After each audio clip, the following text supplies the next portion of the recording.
Prologue.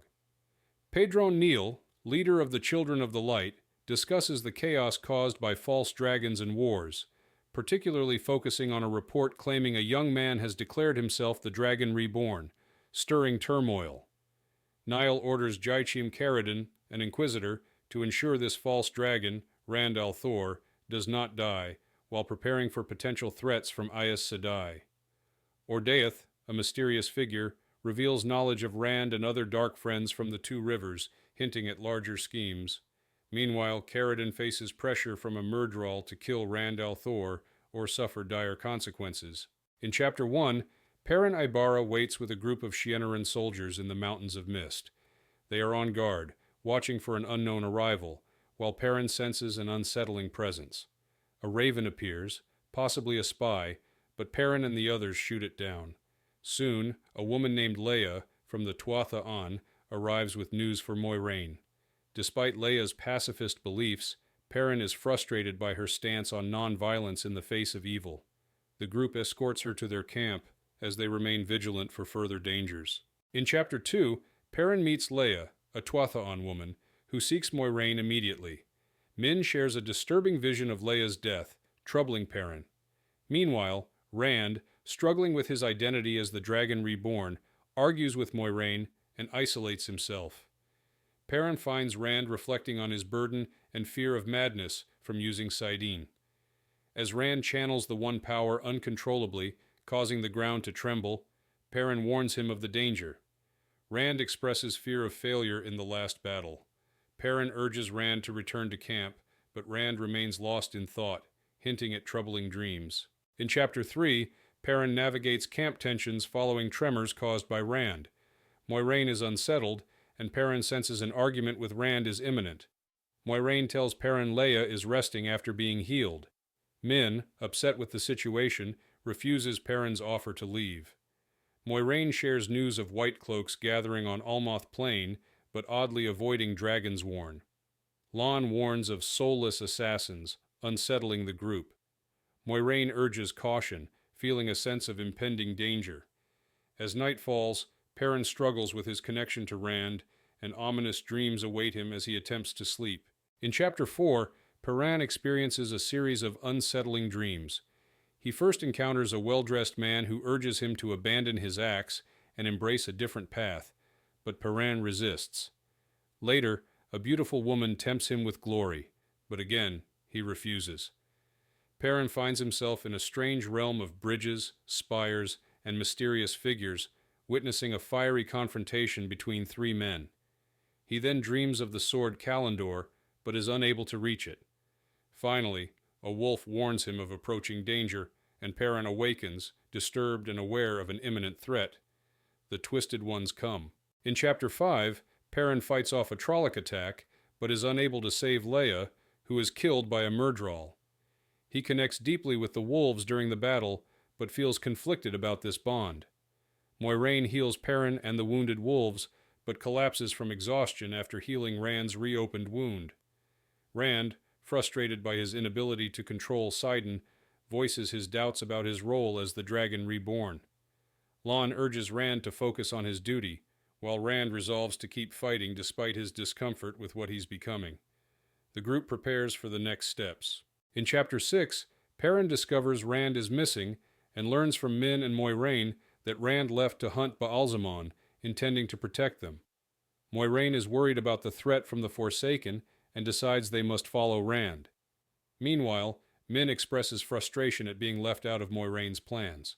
She shares troubling visions with Perrin, including an ailment in a cage and warnings about a beautiful woman. The conversation shifts to Rand and Min's feelings for him, revealing her bond with Rand and her concern for his safety. Perrin promises to help Rand, suggesting Min should go to Tar Valon for safety.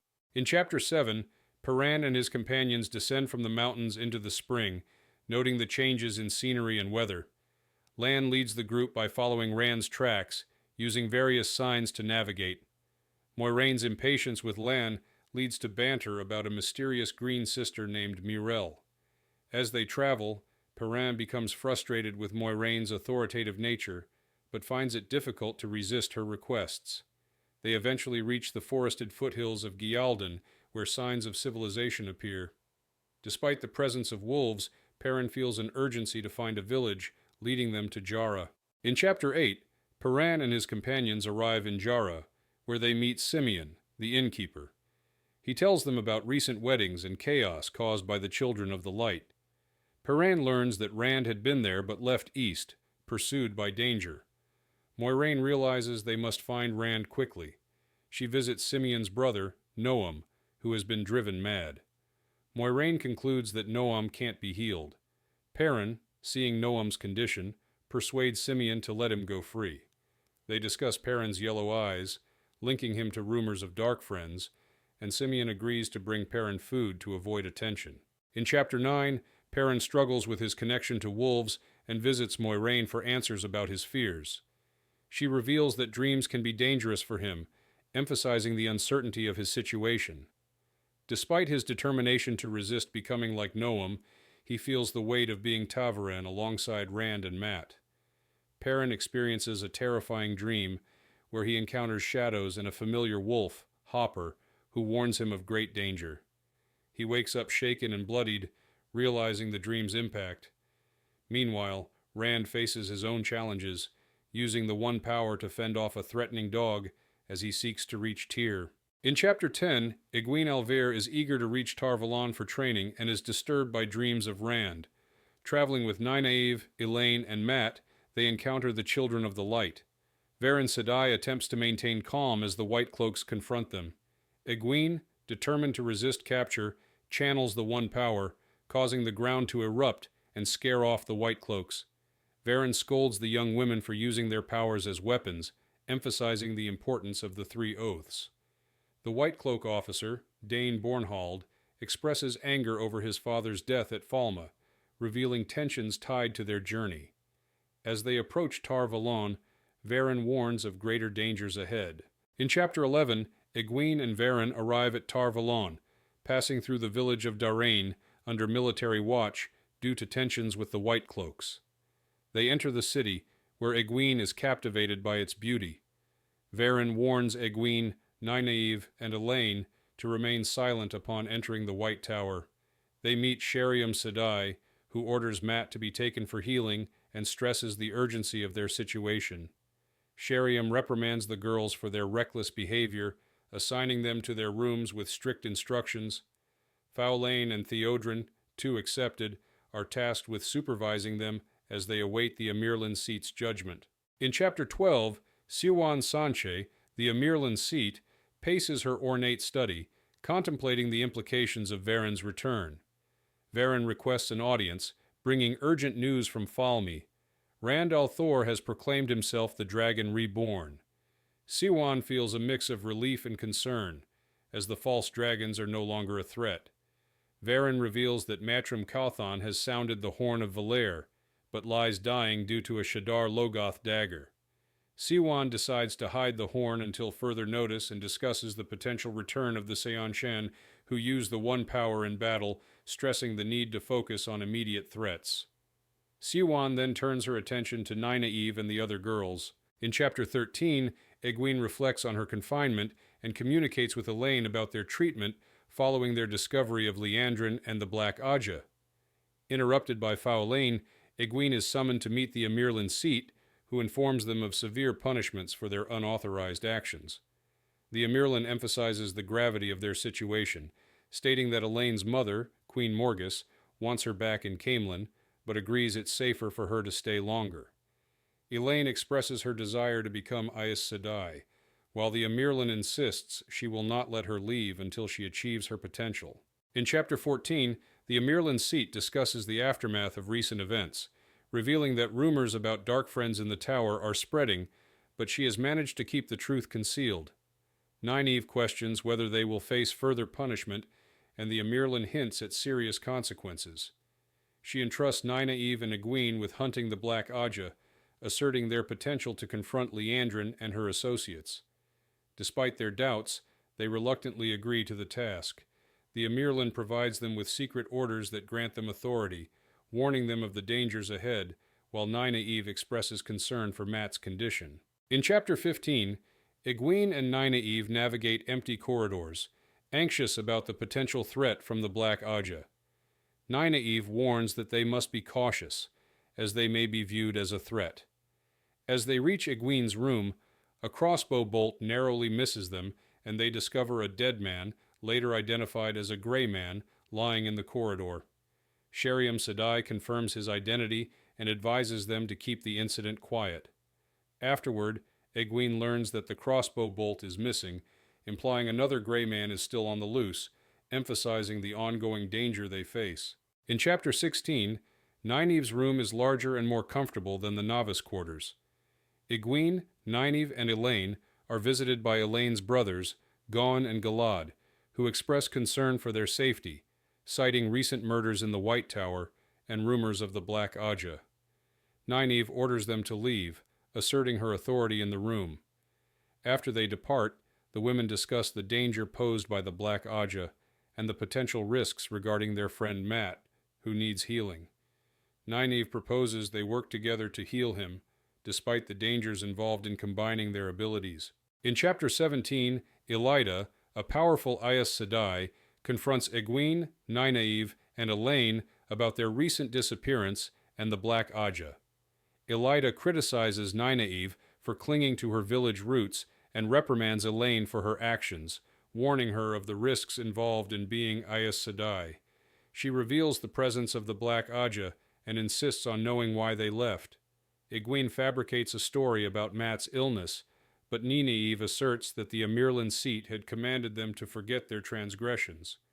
As Elaida departs, Sheriam emphasizes the importance of secrecy regarding a recent murder in the tower. Sheriam takes the three to the Amirlan, stating they must not delay in seeking Mat's healing. In Chapter 18, Healing, Egwene follows Sheriam deep into the White Tower, where they reach a room where Mat lies unconscious on a stone table, looking gaunt and weak. The Amirlan seat, Lean, and several Aes Sedai prepare to use a powerful Sa'angreal to heal him. Egwene feels the immense pull of the power as they channel together, struggling to resist the urge to join in.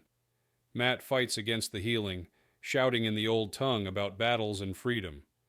Finally, the Aes Sedai succeed in breaking the bond with the cursed dagger, leaving Mat exhausted but alive. The Amirlan warns that only time will reveal Mat's fate.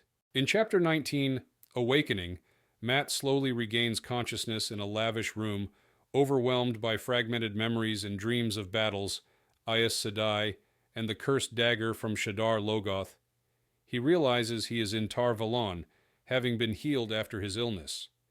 Despite his weakness, Mat feels whole and determined to escape the influence of Aes Sedai.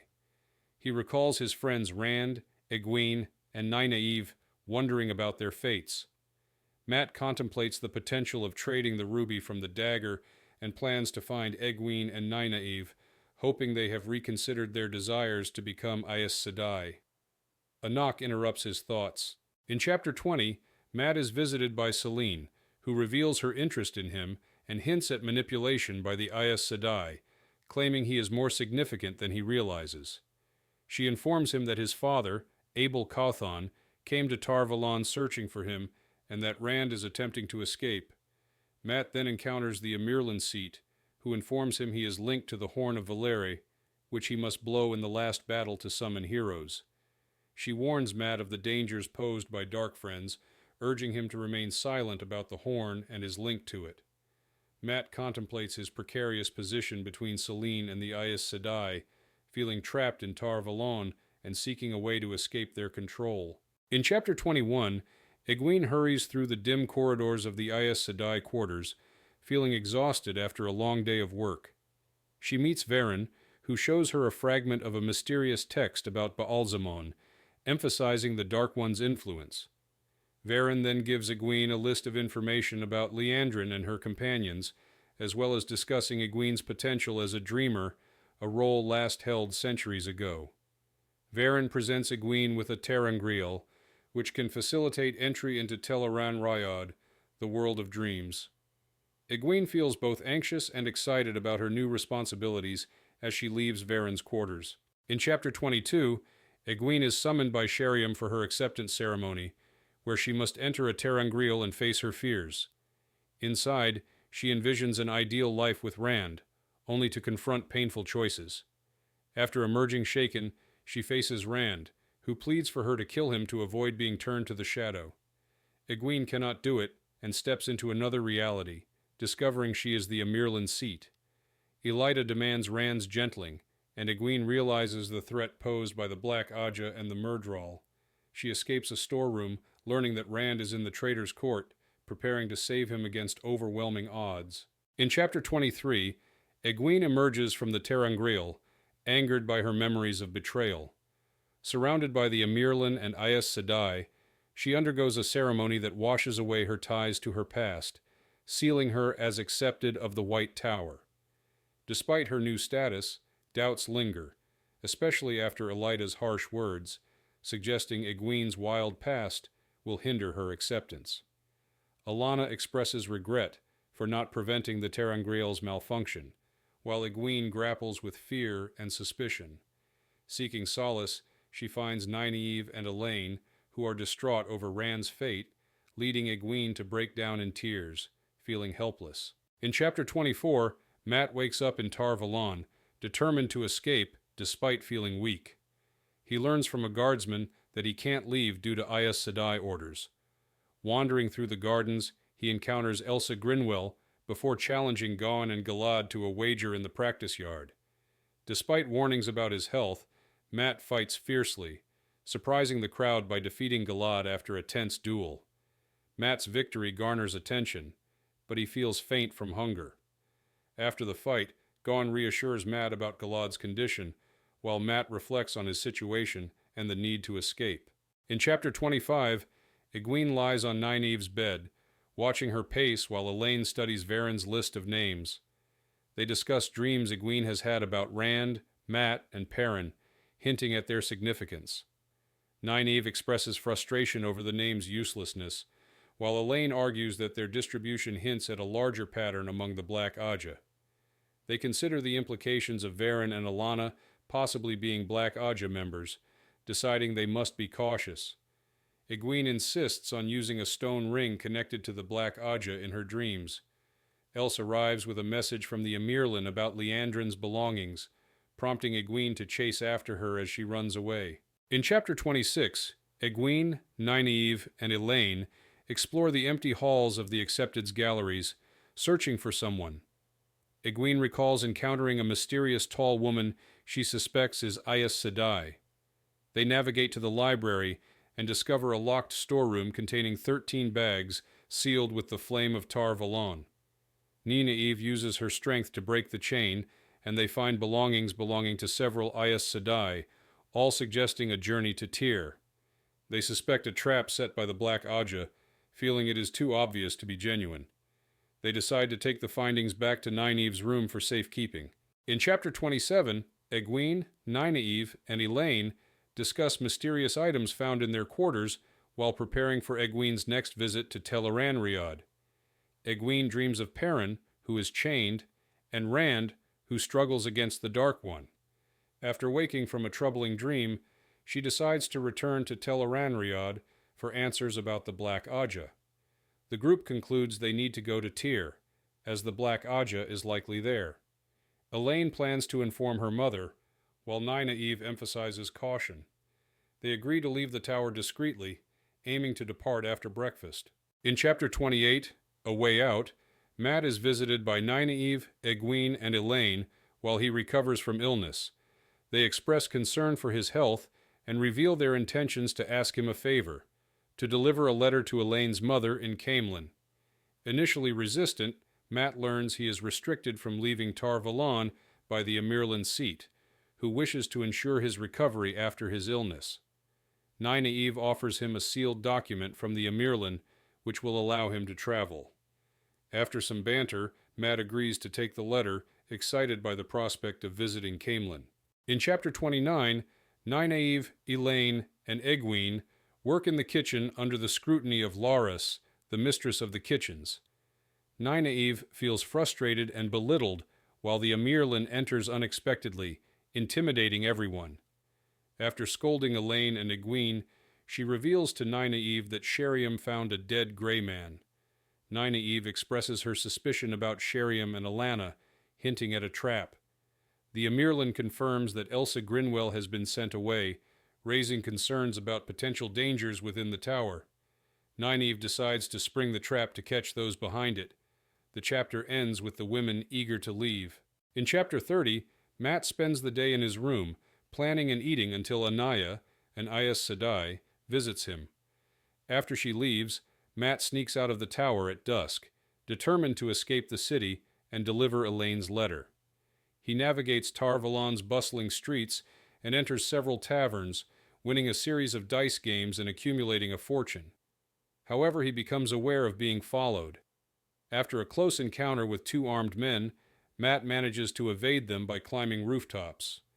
He faces a final confrontation when a knife-wielding assailant surprises him on a narrow bridge, but Mat flips them both off into the air, hoping for a lucky outcome.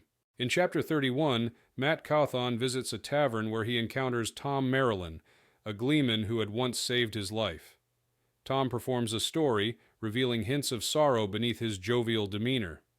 Despite his drunkenness, Tom expresses concern about being in Tar Valon, particularly due to the Red Ajah. Mat learns that Rand al'Thor is alive, and that Tom is leaving Cairhien after a violent incident. After discussing their plans, Mat insists they board the first ship out of Tar Valon, fearing lurking dangers, while Tom tries to downplay the risks. In Chapter 32, Mat and Tom arrive at South Harbor, where Mat convinces the dockmaster to let them board the Grey Gull, using a document from the Amirlan seat. After negotiating with the captain, Huan Malia, Mat learns of the captain's disdain for Aes Sedai. Later, Mat senses danger when he hears footsteps outside their cabin. Two cloaked men attempt to enter, but Mat kills them with his quarterstaff. He and Tom then confront another attacker on deck, with Tom saving Mat from a potential threat. As the ship's crew responds to the chaos, Mat grapples with the reality of his violent actions. In Chapter 33, Perrine and his companions travel to Riemann, reflecting on recent destruction linked to Rand. They observe the mixed emotions of townspeople as they notice an Aiel man in a cage and hear about recent conflicts involving the Aiel. Lord Orban shares details of a recent battle, expressing concerns about the Aiel's presence. Upon arriving at the inn, Moiraine demands their rooms from the flustered innkeeper, Furlan. As Perrin looks back, he notices a young woman in a plain dress staring at him, marking a moment of intrigue amidst the tension in the town. In Chapter 34, Perrin is troubled by a black-haired girl's gaze and hears of a man claiming to be the dragon in Ghealdan. Moiraine is distressed upon learning of another false dragon. Perrin feels compelled to act when he sees a caged Aiel, Gaul, who seeks Rand. He frees Gaul, and as they talk, White Cloaks arrive. Gaul skillfully defends them, prompting Perrin to reluctantly join the fight despite his aversion to violence. They fend off the attackers, but Perrin is worried about being seen by the girl, leading to a sense of urgency about their situation. In Chapter 35, Perrin follows Lan to the inn's upper floor, where he overhears Orban discussing an Aiel ambush. To escape the White Cloaks, Perrin rushes to gather Loyal, instructing him to meet at the stable. In the stable, Lan uses gold to ensure the horses are saddled quickly. As they prepare to leave, a girl named Zareen appears, seeking passage downriver. She reveals herself as a hunter for the Horn of Valere, and mentions her belief that it may be hidden in the Mountains of Mist. Perrin reluctantly accepts her company, and she chooses to call herself Fele, meaning falcon. In Chapter 36, Perrin finds solitude in a cabin on the ship, and attempts to connect with wolves, but feels distant. He dreams of the Wolf Hopper, and sees visions of men cowering before Baalzamon. Lanfear's appearance unsettles him. Upon waking, he shares the dream with Moiraine, realizing the Forsaken may be free, prompting her to plan a journey to Ilion and Tyr. Perrin also mentions Zareen, a passenger to Moiraine, who advises caution. Meanwhile, Rand, recovering from exhaustion, encounters a merchant and her guards. In a swift move, he kills the merchant, confirming his dangerous path as the Dragon Reborn. In Chapter 37, Egwene observes the devastation along the Carrion shore as she sails on the Blue Crane, noting the ruins of a village in rising smoke, indicating ongoing conflict. The ship's captain, Chin Elisor, expresses concern over the dangers posed by the Kerhian brigands. Egwene reflects on her dreams involving Rand, Perrin, and Mat, realizing a gray man may be after Mat. The ship abruptly runs aground on a sunken vessel, prompting Nynaeve to suggest they disembark and walk to the nearby village of Jireen to find another ship, a plan Egwene reluctantly agrees to. In Chapter 38, Egwene and Nynaeve encounter Avienda, a maiden of the spear from the Aiel.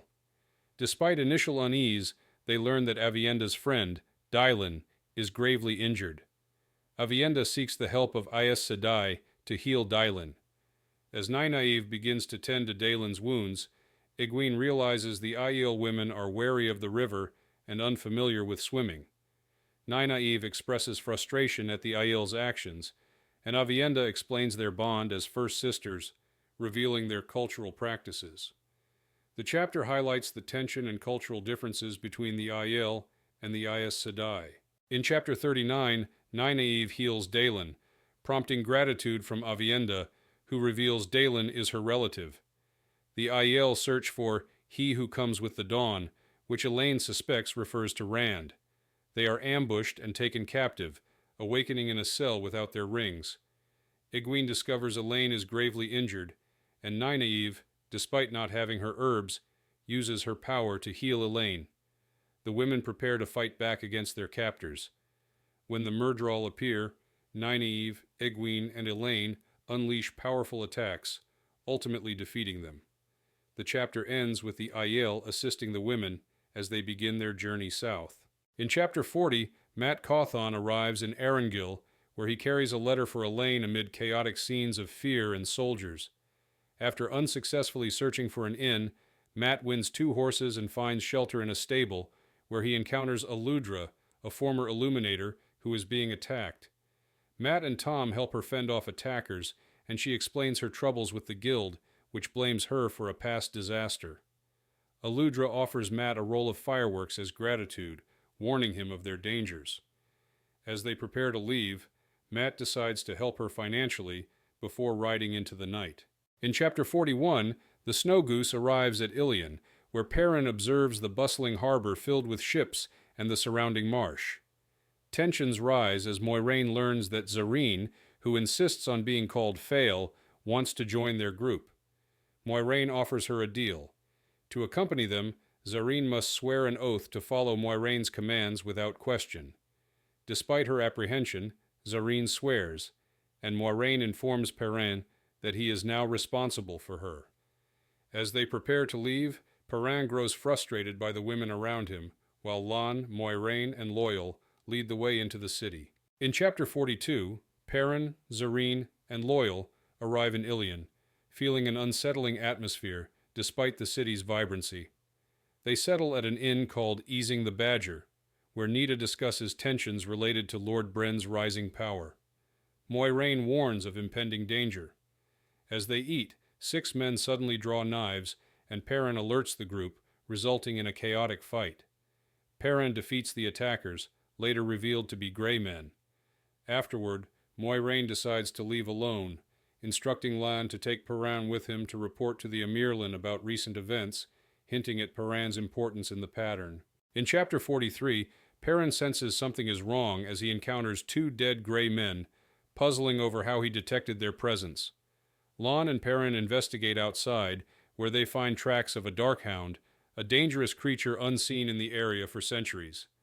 Lan deduces that the Darkhound is hunting for something and is likely reported back to its master.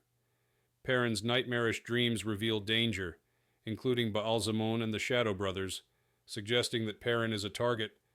Upon waking, he confronts Fail, but Moiraine arrives, revealing that a Forsaken now controls Ilion. In Chapter 44, Perrin, Moiraine, Loial, and Zareen prepare to flee Ilion while being warned about Samael and hunted by Darkhounds. Zareen chooses to stay, drawn by the situation. The group is forced to confront the Darkhounds, and Perrin's attempts to shoot them fail. Moiraine steps in, using forbidden power to destroy the creatures. They continue their journey, uncertain whether Samael has noticed them, and discuss whether Rand or Mat is his target. Meanwhile, Mat faces robbers, killing them with Tom's help. Matt realizes they are being hunted and decides to ride to Camelin to deliver a letter.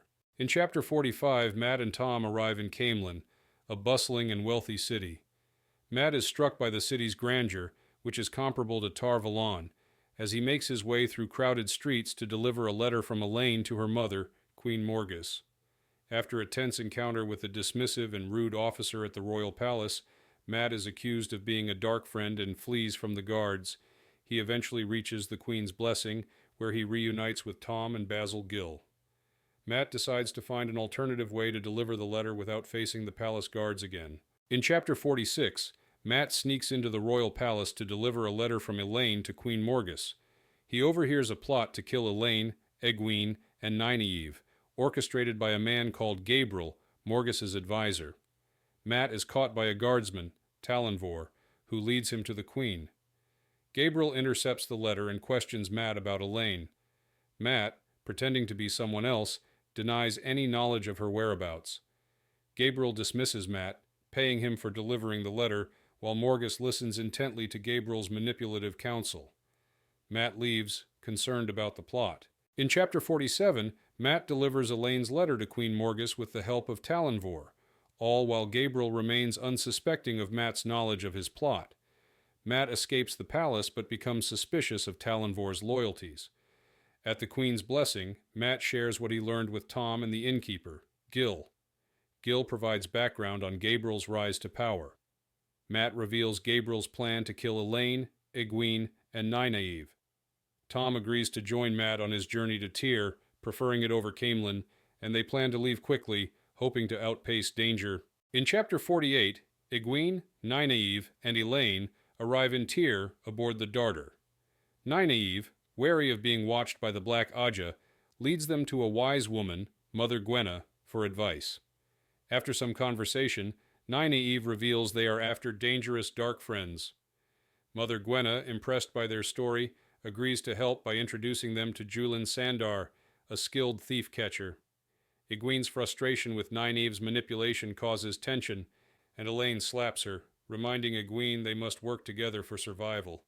The chapter ends with them preparing to meet Julin and continue their search. In Chapter 49, Egwene, Elaine, and Nynaeve enlist Julin Sandar's help to find 13 dangerous women of the Black Ajah. Nynaeve warns him of the peril, and he accepts a modest fee. Egwene uses a terangriel to enter Tel'aran'rhiod, discovering the Black Ajah's presence in Tyr. Matt arrives in Tyr with Tom, intent on finding Komar and ensuring the women's safety. They check various inns but struggle to gather information. Matt eventually finds Komar at the Golden Cup, where a confrontation ensues, leading to Komar's death. Matt learns he must search without a pattern to locate the women in time. In Chapter 50, Perrin, Moiraine, Lan, and Zarine arrive in Tyr, where the atmosphere is bleak. They check into the Star Inn, and Moiraine warns them of dangers in the city. Perrin finds respite in a smithy, showcasing his skills and earning an apprenticeship with smith Dermot Ajala. He accepts a hammer from Ajala, symbolizing his connection to blacksmithing. Later, Moiraine reveals that Belal, one of the Forsaken, is in Tyr, and they must confront him. Lan insists on accompanying Moiraine into the stone, while Perrin prepares for the challenges ahead, contemplating his role and feelings for Zarine. In Chapter 51, Nynaeve glimpses a man with reddish hair, but loses sight of him. After a frustrating shopping experience, she learns from Julin Sandar that Egwene and Elaine are being held by the Black Ajah in the stone. As they return to the wise woman's house, Nynaeve feels a surge of urgency and rage. However, when she arrives, Liandrin and Rhianna confront her, using the One Power to subdue her. They capture Nynaeve, Elaine, and a severely injured Egwene, revealing their plans to use them as bait for Myrddraal and the Forsaken, Belal. Nynaeve and Elaine scream in despair at their fate. In Chapter 52, Matt Cawthon struggles with the realization that his companion, Tom, is gravely ill. Despite Tom's protests, Matt insists they seek help from a wise woman, Mother Gwenna. They navigate the muddy streets to her home, where Matt pleads for her to treat Tom's cough. Mother Gwenna reluctantly agrees, and administers a foul-tasting remedy while revealing that 3 women Matt seeks, Egwene, Nynaeve, and Elaine, have been taken to the Stone of Tyr. Despite the danger, Matt resolves to rescue them, leaving Tom in Mother Gwenna's care as he prepares to confront the stone. In Chapter 53, Perrin reflects on his work with Master Ajala and his complex feelings for Zareen. They meet Moiraine and Lan, who inform them that Rand is in Tyr, where strange occurrences hint at his power. Moiraine reveals that a trap has been set for her, and Zareen has fallen victim to it, lying unconscious with a wooden hedgehog by her side.